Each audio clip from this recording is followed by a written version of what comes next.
La méditation de ce matin va nous amener à Sichem. Et je voudrais l'intituler l'attraction de Sichem.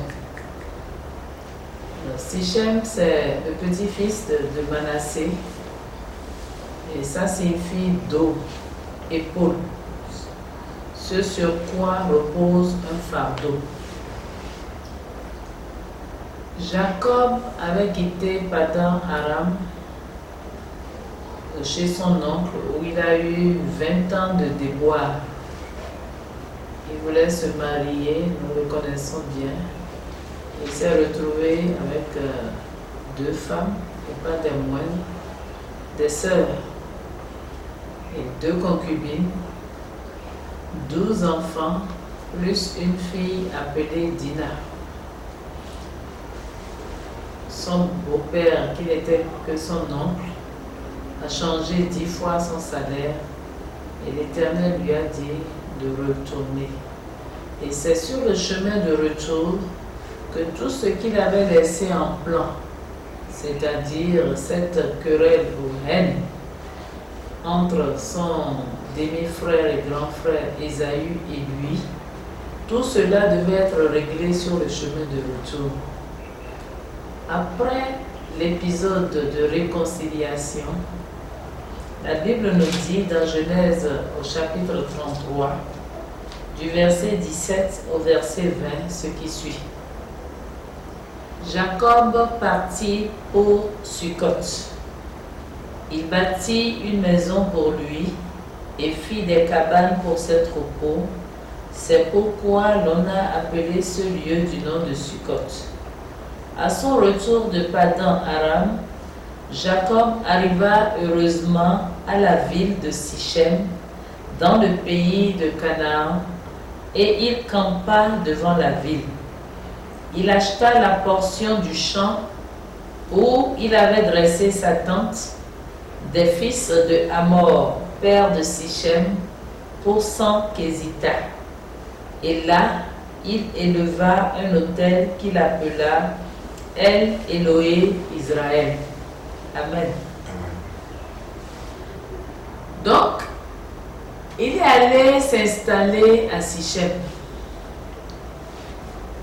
Et ici on dit qu'il y arriva heureusement.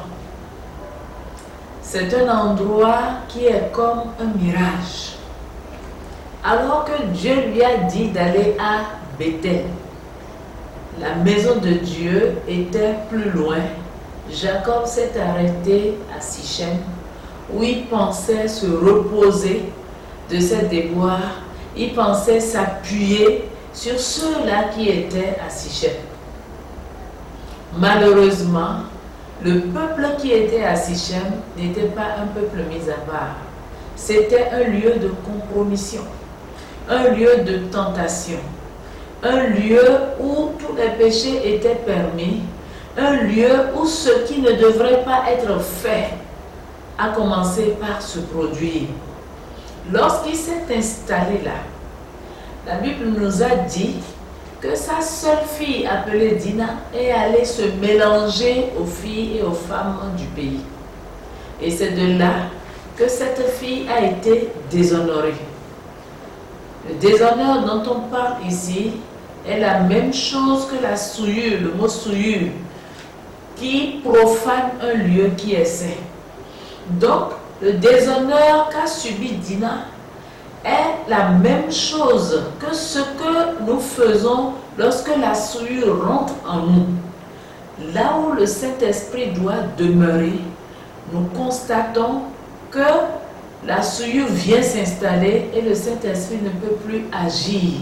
Ce lieu devient un lieu de profanation, un lieu où on ne peut pas habiter. Alors, lorsqu'elle a été déshonorée, nous avons vu que c'était un péché commis par Sichem, le fils du roi qui s'appelait Hamor. Mais ce péché grave a voulu être réparé par le prince et par le roi qui voulait la prendre pour épouse. Malheureusement, 2 des fils de Jacob en qui il y avait des relents de violence. Parce que le péché est toujours tapis quelque part et attend une brèche, une occasion pour pouvoir refaire surface. C'est pour cela que nous devons traiter notre chair comme morte. Ces deux-là, Siméon et Lévi, sont allés par des stratagèmes tuer tous les mâles de Sichem pour rendre Jacob et toute sa famille odieux à cette ville. Le meurtre, la débauche ont été installés à Sichem simplement parce que Jacob a désobéi à l'ordre de l'Éternel. L'attraction de Sichem, c'est le symbole de l'attraction du péché. Le péché est là qui nous attire pour que nous puissions désobéir à notre Dieu. Aujourd'hui, le Seigneur parle à notre cœur parce que la Bible nous dit dans 1 Samuel 15, 22 que l'obéissance vaut mieux que les sacrifices.